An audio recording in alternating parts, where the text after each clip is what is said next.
mean, but that's the sound.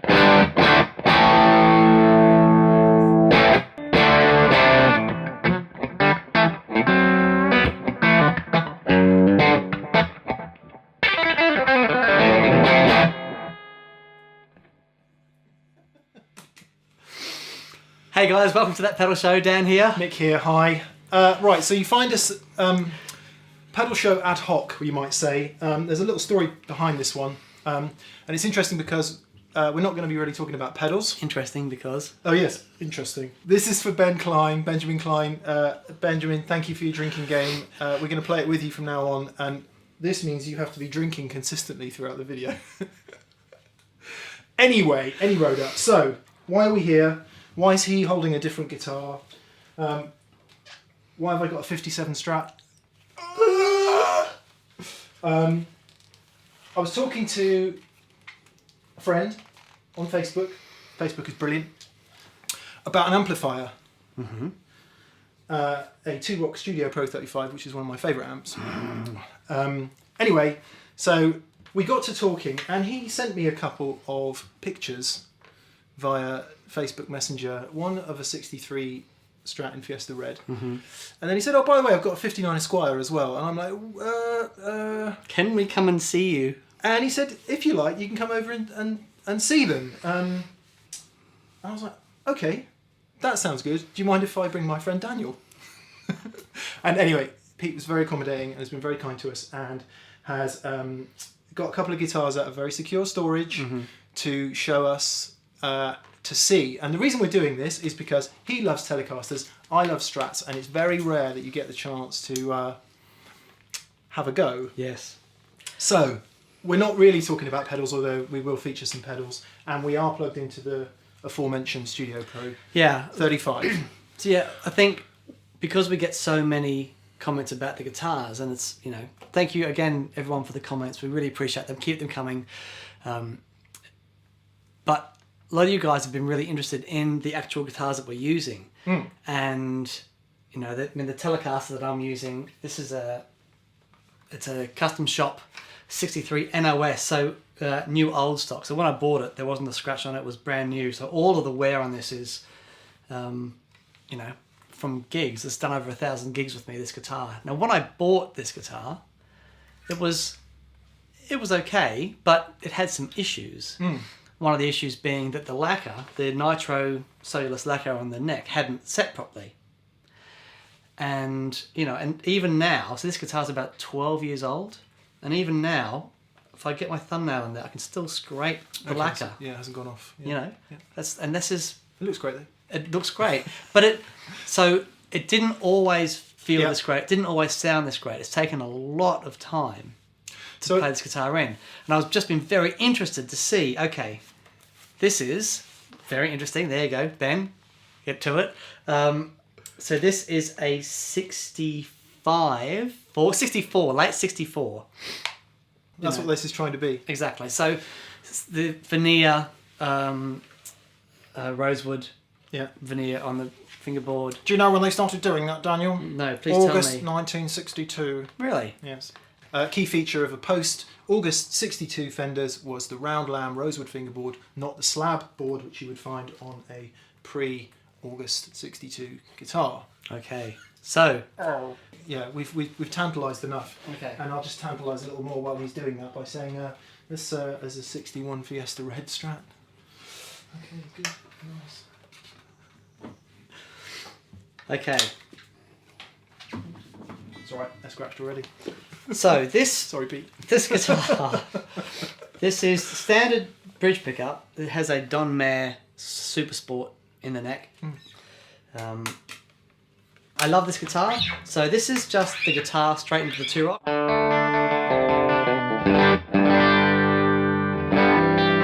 Nothing wrong with that. It's great.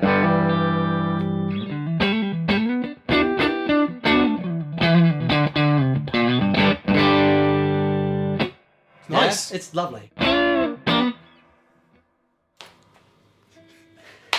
And maybe it might just be because I'm so familiar with this instrument, and you know, every guitar has its own little foible.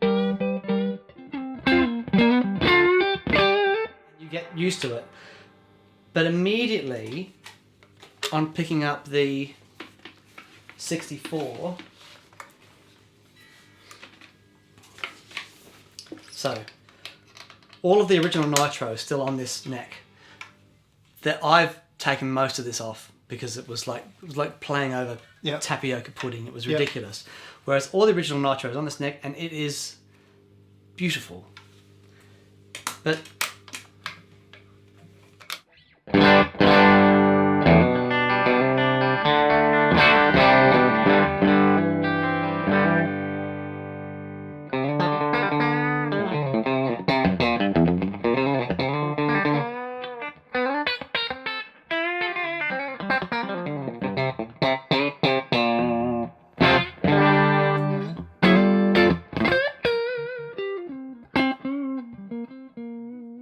I could play this guitar till the end of time. I'm going to offer a cliche and say it sounds older.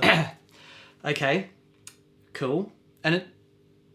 So I'll qualify that. It doesn't sound as. This one's got a bit more punch and poke. Spanking, yeah. Yeah. Okay. I mean that's got nothing to do with the age of the guitar, by the way. Just to. Sure. You know, that's probably the pickup, and that's probably a bit hotter. This thing, man. Honestly.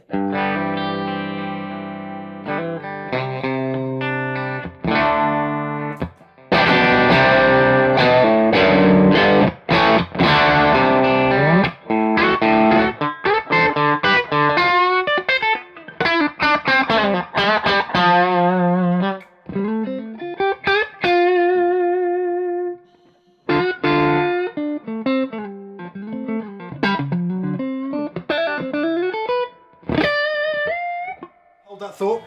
Now play that exact same thing on this one. Okay. It's a bit lighter. A bit lighter.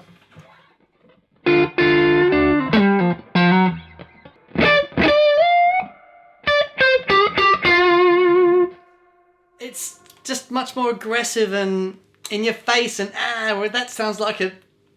I mean, if you were thinking of just a beautiful Telecaster sound that you've heard on all the old records, that's it. You know what I mean? That it instantly connects with me. Yeah. That's the sound of the Telecaster that I love, and that's why I haven't been able to put that thing down all morning. It's just divine. Okay. So, here's the thing. I've played lots of custom shop, and the master builders and all that sort of stuff. Yeah. And I've never played one that feels like this. We're in difficult territory there, We are aren't difficult territory, and I don't understand why. Everyone watching this is going to be going, "Oh my God, you're just all drunk on vintage guitars." And I mean, we're drunk, but that's beside the point. no, we're not drunk. Well, not very. Yeah, but there is something undoubtedly. There's something happening with these old guitars, and we both felt it this morning. So maybe we shouldn't go into it. We shouldn't try and because a lot of it is down to the history. A lot of it's down to. And is it the fact that we're looking at these old guitars and we're so aware that they are old guitars, and we're having a different, the feeling towards them is different. We approach them with almost reverence. Yeah. And so we play them differently. But aside from that, whatever's going on psychologically, when I plug that guitar in, that is the sound of the Telecaster that I have in my head, and it is astonishing. And I've played old guitars that are dogs.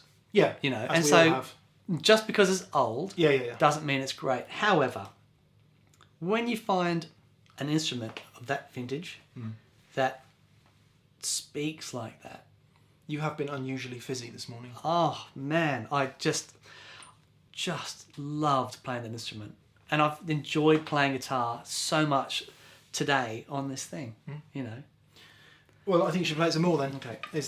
Well, give us a few bars on that one, and then we'll swap over again. All right. So this is just the King of Tone going into the 2-rock. One neck pickup.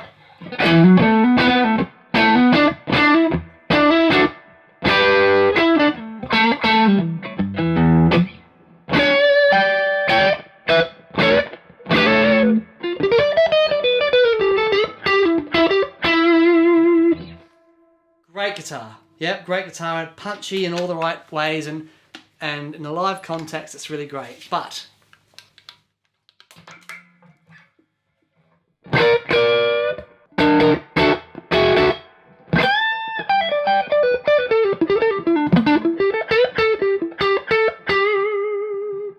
It is just so sweet.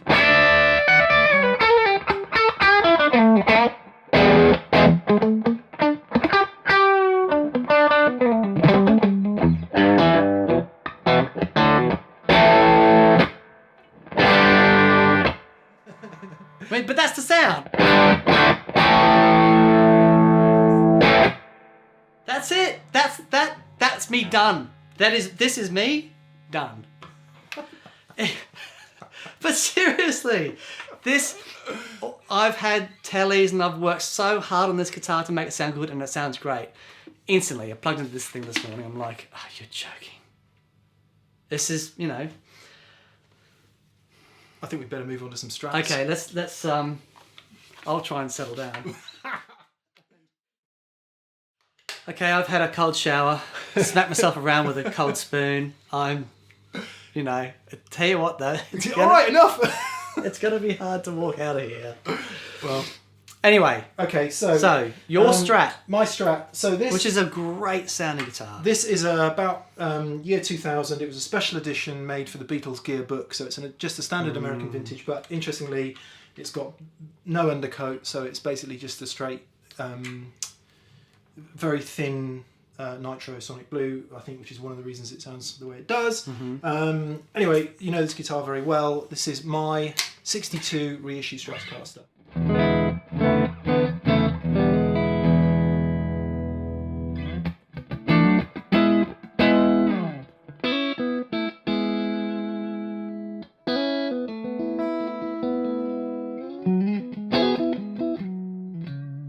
Can I have some King of Tone, You please? can have some King of Tone.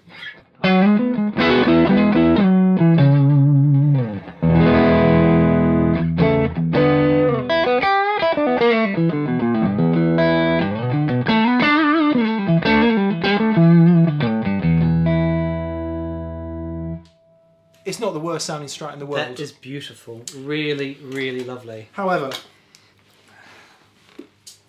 I'm going to pick this one up first, which is a guitar that's really surprised me today. This is and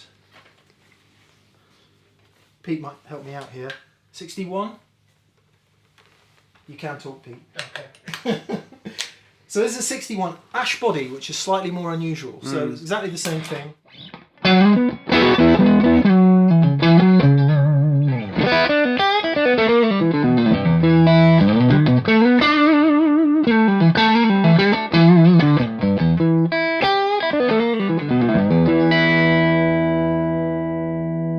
I'm sorry, but that's ridiculous. That's just amazing. So the ash body, right, seems to me to bring a little bit more sparkle. So if you're playing on the neck pickup and you've got that kind of sound, you know.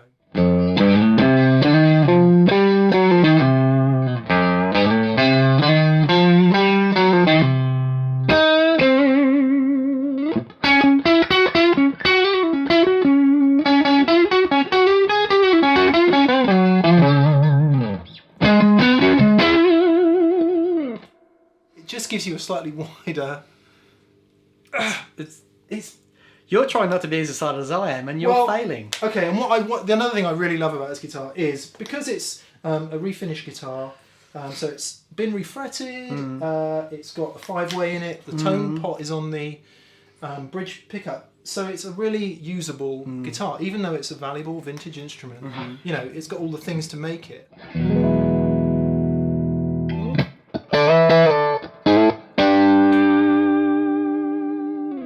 It's just a very special guitar. It's beautiful. Moving on. So, this, for a lot of people, is the holy grail Strat because it is a 61 Fiesta Red Strat. Slab board 61. This is it. This guitar is absolutely original. Amazing. So, same thing, yeah? yeah, and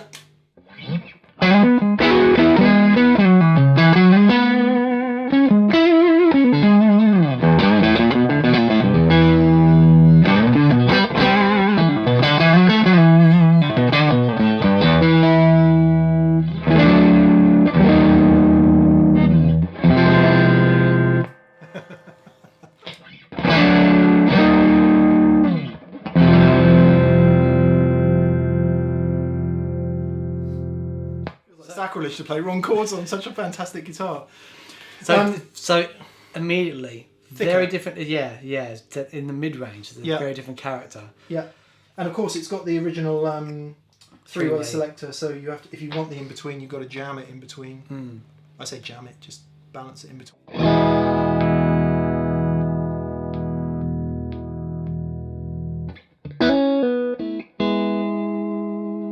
Have a bit of delay. You sure can.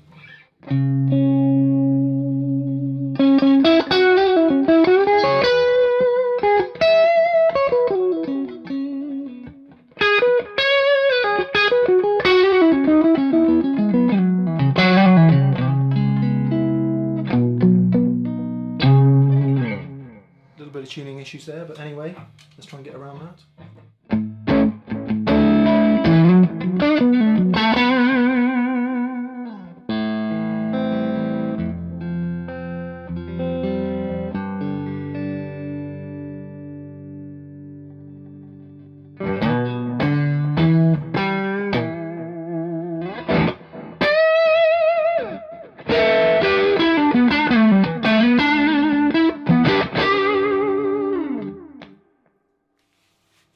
Just out of interest, that was the Analogman King of Tone with the Analogman ARDX20. Oh God! But just Right. amazing sound. Yeah. Okay. Can you meet me again? Can I meet you again?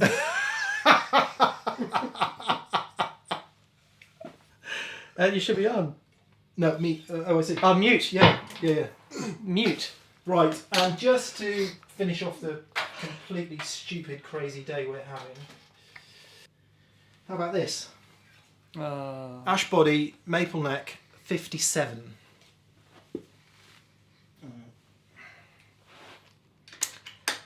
Same thing? Same thing.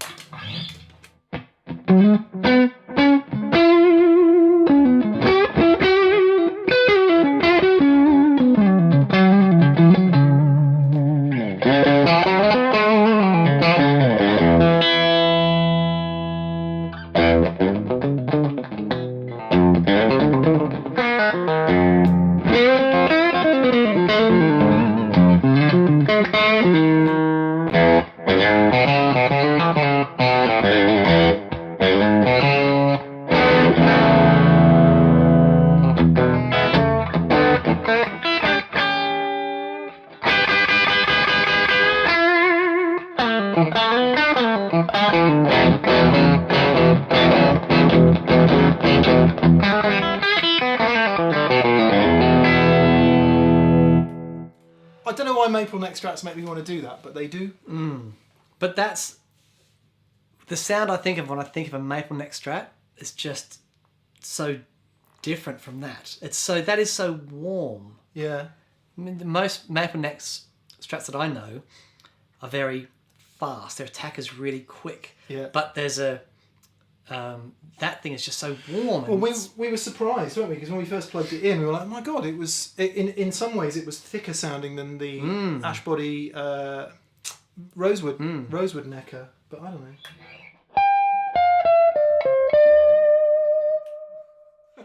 So this is the same guitar that Eric Johnson plays? Yeah. Right. Got any filthy dirt? Yeah, Obviously, I can't give play you some like Eric filthy dirt. Johnson, but...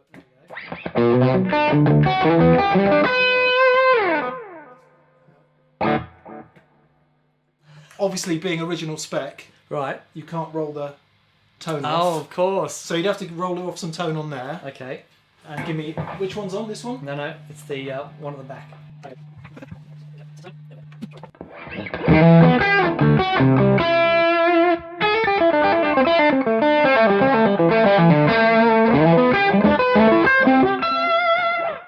Yeah, not quite, but But yeah, pretty thick sounding for a Strat, yeah. amazing.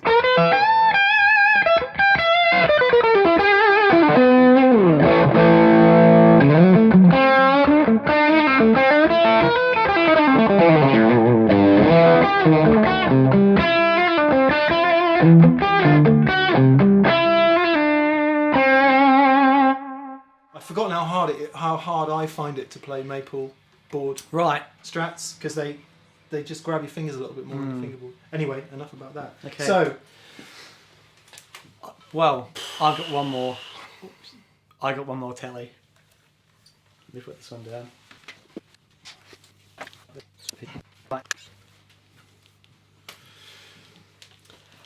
Right, 57? 9. Not 59, sorry.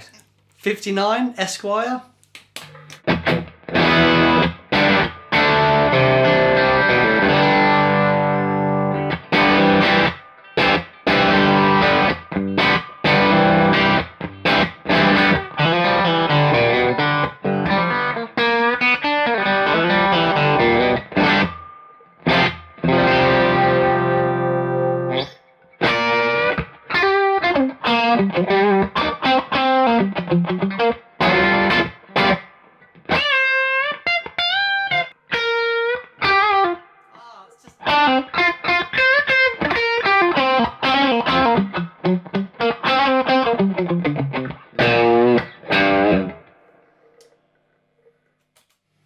I tell you what I like about that. I like two things about that. It's got two of the things that great Teles and Esquires have in abundance. One is piercing high end that while it's piercing and kind of shrill, doesn't sound thin.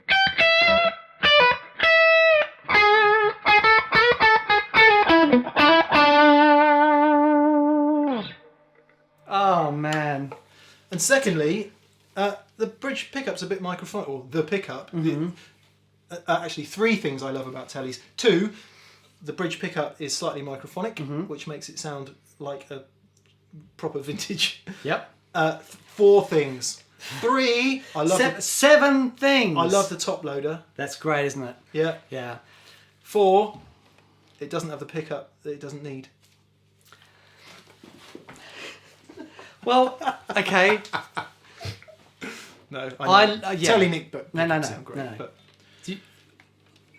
Neck pickups on tellies do get a hard time, but they can be made to sound fantastic. Well, all the ones we've heard today sound But if fantastic. we're rocking out, I mean, that bridge pickup Telecaster, I've said it before, one of the best rock inventions in the history of rock.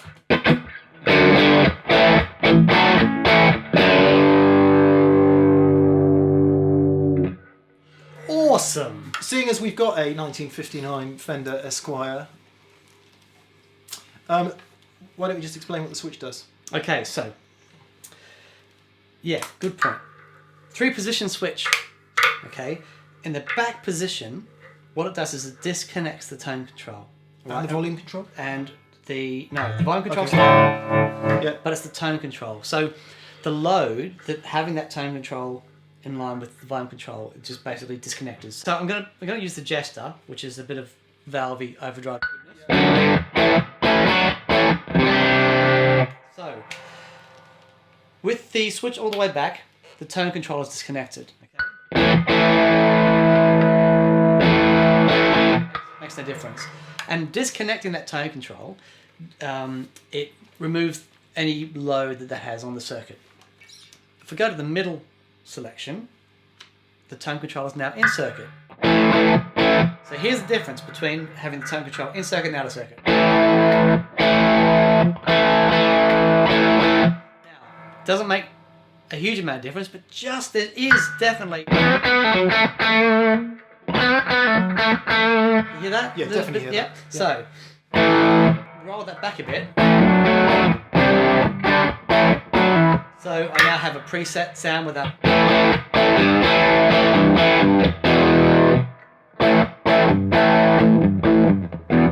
She's starting to sing now.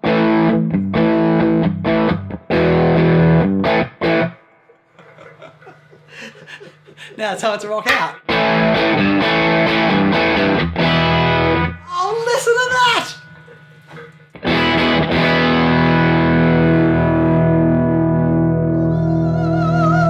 That is astonishing.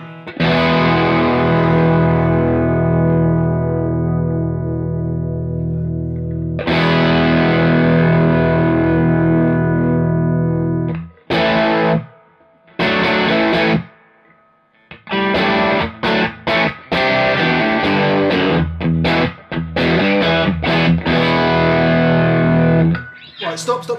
Mute. Mute. just play that open E chord on your guitar, and I'm sorry if this makes you upset. Yeah, but it's louder. It doesn't sound better. Honestly, that just sounds better. It just does. It just has that thing that you want to hear from a Telecaster. It just does. I mean, this is great. I love this guitar. It's fantastic. I'll have it for the rest of my life. I covet that instrument. This does sound spectacularly good, I have to say. Amazing. Which is, I was surprised, it's got a pretty small neck. Yeah. Which, yeah, I usually associate big necks with better sounding guitars, which is a complete cliche and interestingly, the neck it's in such amazing condition, and it doesn't feel like it's had 10,000 gigs and worn down to the it's still it feels like not a new instrument, but it's in very good condition. But there is that. That's it. So anyway, bridge pickup minus the volume control. Sorry, minus the tone control. She starts to sing. Tone control. And actually, then this is the she starts to sing setting. She starts to sing. So what happens is there's a preset position on the tone control basically. Yeah, which is about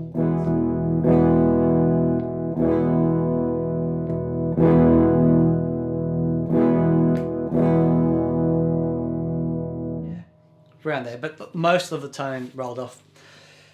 And that can sound cool, I guess.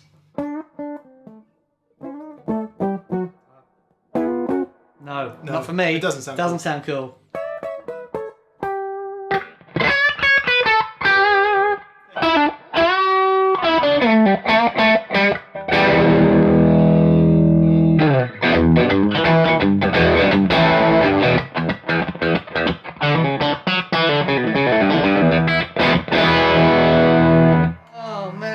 Compressor on there? Good. No compressor. That is the King of Tone. It's right in the amplifier. If I go into the Jester, so you get a bit of valve compression from the Jester.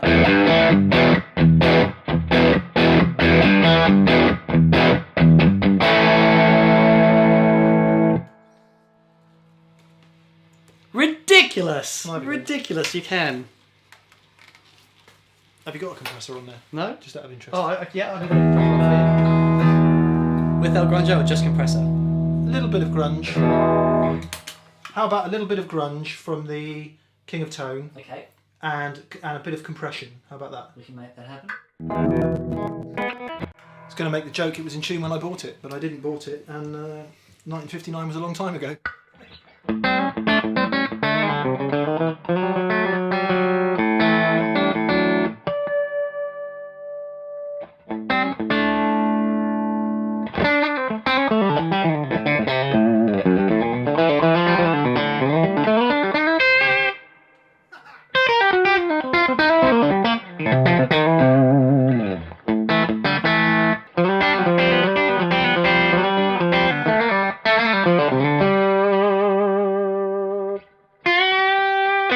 Yeah, maple necks.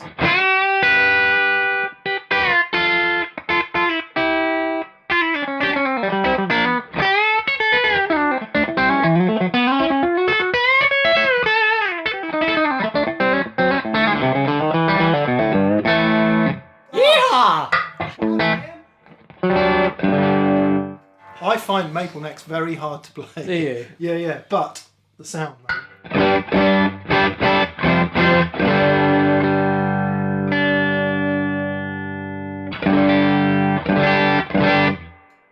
And just knock the compressor off.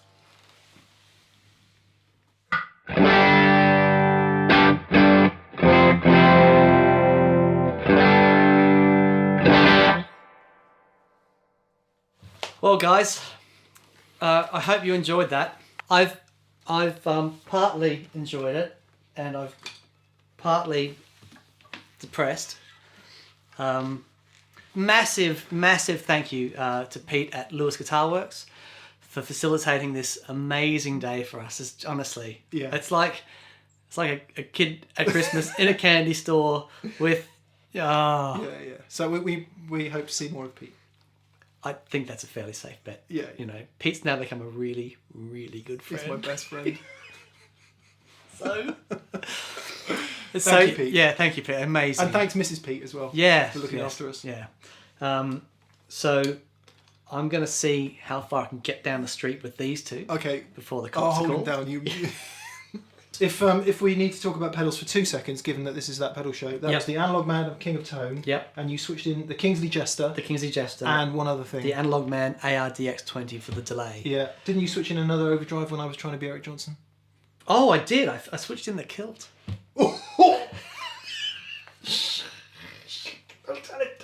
Don't say that. Cheers, guys. Have a great week. We'll see you on next Friday. See you then. Bye.